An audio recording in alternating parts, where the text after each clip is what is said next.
Hey guys, it's Seth for Everything Money. Welcome in. We always welcome you in, of course. The patrons all around the world, thank you for joining us. This is part 3, video 3 in our series with Mo. Welcome in, Mo. And look how weird he looks sitting over there. And look how weird I am up here. This is weird. This is our Employed Trader series. And Mo has given us 2 videos prior to this. A little bit of recap about what we did. This is for if you're employed and you want to get into this. I've been sitting on the sidelines for too long. I've been seeing people in that bid and ask nation make these trades with Mo. I'm getting jealous, Mo. I got the FOMO, and it's time. I have some money sitting around, actually probably a lot more than normal people. Okay. I have about $40,000 in my account. For sure. It's just been laying dormant. Yeah. And I sold it pre-COVID. It's been sitting around for a while, which is a bad move, I know. I'm trying to time the market instead of time in the market. So I actually lost out, but I'm ready to get going now. And so in our first video, we talked about the 5 metrics we need to look at when we open up these crazy, ridiculous charts. And those metrics include what, Mo? Tell me again. Go ahead. So first thing we always want to look at is trend. Trend is number 1. Our trend lines. This is the 32% and 80%. Exactly. Keep going. The trend is your friend. Remember that always. Next thing we're going to do is we're going to pull up our volume. Volume is like gasoline to an engine. If there's no volume, the stock doesn't go anywhere. Car doesn't go anywhere. Number 3 is resistance points and gaps. What is that, Mo? Correct. So next when we look at resistance, we want to see basically when we get into a stock, is it okay? And we kind of want to have an exit strategy. So where are our next resistance points on that thing? When do we think that the stock is going to run out of steam and turn around on us, go back down? Of course, number 4 is that bid and ask, which you know I love that, Mo. I love you in that bid and ask nation. Bid and ask nation. No, so the bid and ask is the difference between the bid price and the ask price. We want that thing to be 1 cent, 2 cent, depending on stock price, of course, but we want that to be as little as possible. And then number 5 is we're looking at engulfing candlesticks, primarily the size, and Correct. do they take out the previous Correct. days? That's when we know when we can confidently add to a position, and that's a lot we're going to talk about today. Seth is at the board. Seth is going to be in the hot seat today. Let's see how he does. Okay, the second video we talked about was our training methods, and we're going to go over some of those now. Mo's going to help me train. So basically, Mo, what do we have pulled up here? What is this? So this is Lockheed Martin. I pulled up 3 stocks for Seth today to look at because I want to basically have him at the board, looking at the trend, looking at candlesticks. What he had a habit of saying, when the red line crossed the yellow, now what do we do? Is it buy just because red crossed yellow, or do we wait till it gets into the sweet spot? That's what I kind of want Seth, who's in your position, to go ahead and see how he does. Okay, so we're going to start with our trend lines here, Mo, which I'm a little new to this, but we're going to keep going. Yeah. I would say we talked about volume. So if we pull up volume, again, Mo, we want our average volume, which is this yellow line. What do we want? So looking at this chart right now, that faint yellow line that is just wiggling on there for months on end, that is basically the average volume of the company. Now, in my ideal world, I would be above average volume all the time. In this market, we have very low volume. That's just the reality of the situation. So instead, I pull myself back a little bit and I look at the charts and I say, okay, I'm going to kind of see if the volume is consistent on a day-to-day basis. I'm not getting these big dips and rises. Is it consistent daily? So that's what we look for. Okay. And we'll keep going on volume. That might be something tricky I need to work on. So then we start looking at resistance points. Oh no, trend lines. Here we go. Lines. So this is faint, Mo. Why is that? Yeah, so wiggle faint? that mouse a little bit. Oh, there we go. Sorry about that. It'll light up. There we go. So okay, I got it. This is our 32% stochastic. This is our 80%. We want to be in here. We want to be in there. So let's look at the trend line first. So where does the red line cross over the yellow? Right. Oh, this is great, Mo. It's down here. Perfect. So that means that we are not in an uptrend yet. We're not in an uptrend until we cross over that 32%, remember? That's right. So this is too low. It's too low, but it's saying, okay, the stock is starting to make a move on us. So let's keep a watch around this way. We're still not interested. And then right here, Mo, crosses the red line crosses into our 32% zone. So we finally have an uptrend. And on my charts, as you can see, my charts turn green. And the reason I like my charts, and I do not use TradingView, and I know when I come out with my own charts, we will all be on the same page. But I like these because it shows that color change, and it's easier for you guys to see on screen. So right here, we enter the 32% zone. Plenty of cookies left in our little cookie jar down here, which we love, Mo, which you've always said. That's our sweet spot. So now we want to get our hands on this puppy. Yes. You're saying, now, wait, I'm sorry. We have to look at the bid and ask, of course. So let's look at the bid and ask, but when we get an engulfing candlestick, because we don't need to know the bid and ask difference until we have an engulfing candlestick to say, can we buy this stock? Okay. Right? So we get interested around this point, and all of a sudden, I am not seeing engulfing candlesticks that are taking over the previous day. Exactly. So we're in the sweet spot. We need an engulfing candlestick to go ahead and add to this thing. So let's start looking for one on those green candles. So am I wrong? This is the hot spot right here, Mo? So that is a thick candlestick, but is it big enough? Is it big and taking out the previous day, making a new high? No, it's not. It's this one. That's exactly right. This one right here. That's the one. So that is the one where we're finally getting an engulfing candlestick, and we're saying, okay, maybe there's a choice, maybe there's a chance there that we buy. However, Mo. However, what? The red line has crossed out of the sweet spot at the same time frame. That's correct. Over our 80% stochastic. Yes. So no more cookies left. Correct. So now it's getting into we're getting so high on the trend. We're getting almost into that overbought area. Now I start to say, okay, is the juice worth the squeeze? If I buy that engulfing candlestick right there, how much movement do I have to the top side? Am I going to be able to get it from, say, $350 to $400, or am I going from $350 to $355? Okay. I don't want to take the risk for $5 a share on a 300. You know what I'm saying? That so percentage automatically is so you're low. sort of saying, I'm just I'm out. This is one where I look at it and going, yeah, I'm out. I'm going to go find something else. It had a nice run. The trend was very good. I just didn't get a chance to go in there and buy a company. And remember, guys, I'm a little bit more conservative than others. So I recognize there's 10,000 stocks out there. I'm going to go find another one. Let's look at Walmart.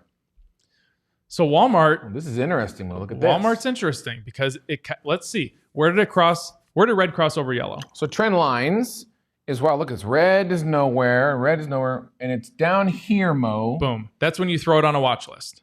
This is a tracker share? That's when you throw a tracker share. And we actually did have a tracker share on Walmart. Come on. Yeah. So we're still under our 32% stochastic. Yep, stochastic. Stochastic. I got to work on that. So do you at home. You guys got to work on that. So we're still under, which means at the moment, I'm not buying, but I'm watching. We're watching. Being We're on the watching watch closely. list. Correct. And then all of a sudden we trolley along here and boom, we cross over to the sweet spot. Crossover, which is right around here. And you got nothing for those first 2 days of green. But right? look at this, Mo. Look right here. This little guy right here. That third day of green. This guy. Boom. That's when we actually added to the position. This is where we buy. That's where we bought. That's where we buy. Engulfing candlestick, which takes out the previous day. See ya, baby. Yep. And now we're going to ride this puppy through the sweet spot, as you would say. We're still in it. We're still in this? Oh, I'm still in this, yeah. And look at all this now. We went from 134 up to 140. Mm-hmm. And actually, in that, so our trend is still going up. Where did we get another engulfing candlestick? Where did we get our next engulfing candlestick where we added the position? Right here, Mo. Right there. That's actually, we added to Walmart. I think it was last week. And maybe if we look again, Monday. am I wrong, Mo? This is that W formation where we went up, then down, then we went this right-sided W right here. Exactly right. Exactly right. So this right-sided, right higher W tells us to even buy more. Exactly right. So we got, that's why I say I really welcome pullbacks in stock. So a lot of people probably would see Walmart pull back in stock price and they'd say, oh my God, I got to get out of this thing. To me, I looked at it as going, yes, I want this pullback. I don't want it to drop past a certain point. And then that right side of the W goes up and hopefully we can keep adding to this baby. So we didn't look at volume for this one. Is that, I mean, we should have, or? Let's pull up. So let's go to look at the volume and see what the volume was on Monday, April 5th. So we're talking about volume here on Walmart, and we wanted to pull up April 5th. That's where we got this large engulfing candlestick. That's the day that the Bid and Ask Nation added on that big engulfing candlestick on the other Who told chart. you? Somebody in the nation told you about this, or you had it on the watch? No, somebody did. I think it was Simple Living Cash. He's my guy. Mm-hmm. He figures these things out. It's like I have my own watch list of minions. And sure enough, Mo, look at that here's volume. Our volume well over the average. It's exactly right. And typically when you see a big engulfing candlestick like that, you're going to have a lot of volume coming into the stock. And that gives us the confidence to go in and buy that thing. Now, let's go look. So it puts along here. And again, look at the next big boom in volume. Where was that? Right here, exactly. May 4th. And that's the day that we added the second time to our position. So really, you follow engulfing candlesticks. Volume is going to lead the engulfing candlestick. You get the energy, the stock is going to go. It's like you put gas in the car, hit the accelerator, it's going to go. So it's worked out so far. Should we keep looking at this another company here? Yeah, go back to the weekly chart and let's go to Cardinal Health, CAH. This is a trade that we made as a bid and ask nation. We did not have a tracker share on this one because you're going to see how when the thing crossed, it crossed in the sweet spot. Where did that red line cross over yellow? Right here on March 10th, it crossed over, Exactly. and we're in the 32% zone. Exactly. So we didn't even have time to throw a tracker share on this thing. It just crossed and started to look really good for us. Sure enough, we get this engulfing candlestick right here, Exactly. which takes out the previous days. Exactly. And look at the separation in the sweet spot. Red line was moving up, kind of separating away from the yellow, which is even better. Perfect. And look at this run up. This is 55 all the way to 62. Yep. And sure enough, Mo, if we have any sort of W, it's obviously we're still going in this direction. And you got some little pullbacks in there, but they were minor pullbacks, but it was enough to create W formations to give us that energy to keep going forward and creating those new support lines. Now it looks like we're approaching the 80% overbought zone. So what are you guys currently doing with this stock? So we exited this thing. Here. We exited it there. How did you get how did you know? Because we got this W going the wrong direction, Mo? No, so the reason was we were getting into that overbought area up there. You can kind of see where we exited was let's erase the board and draw a line where we exited. That was at that highest last peak. Yep, pretty much right there. Mm-hmm. So if you look at the chart zoomed out, you kind of had that resistance point there for the past 2 years. This is 2 years. And it couldn't break over that point. That's right. So I looked at it saying the probability of it breaking out of that point is not very high. And remember, trading it on charts is all about the probability that you're wanting to make the most money you can without losing. And it got to that point and I said, I don't really think it's going to break through there. That's the reason that we sold. It turned out that it's worked out for us. There's going to be times where the stock price does go through and sometimes you just lose. But that was the reason that we sold, because it was hitting that resistance point that it couldn't break through the last 2 years. And I said, all right, guys, let's exit this thing. Does that make sense? This is starting to make sense. And I can now see why you guys say this is not as scary as I thought. Yeah. We start looking at these things. It seems like these rules you've developed. Yeah. Just follow the rules. Follow the rules. And it's just, and how many have we looked at? I mean, we've been recording here this afternoon for maybe an hour. It's just been the same thing over and over and over. It's just repetition. There's 300 people that have gotten it. Anybody can get this. And I love when people come in that have zero experience because they have no bad habits. Yeah, that's me. Yeah, that's why you're the perfect candidate. You can't come in here and say, oh, well, what about wedge patterns? I don't care about wedge patterns. I don't even know what that is.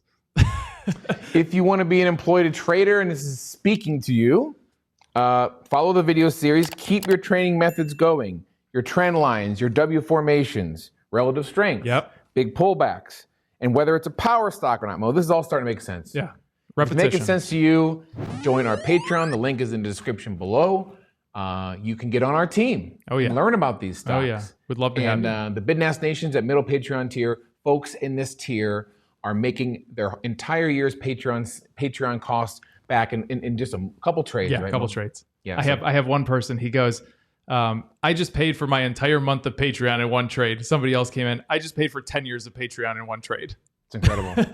I got to get after this. Okay, make sure you follow that like button on the way out, the little thumbs up, and we'll continue this. For sure. This is good. This is the third part of the series, and soon I'll be paper trading and buying these stocks myself. I'll show you how much money I'm moving, and it should be interesting. This is going to be great. Thanks for watching, guys. See you. Love you.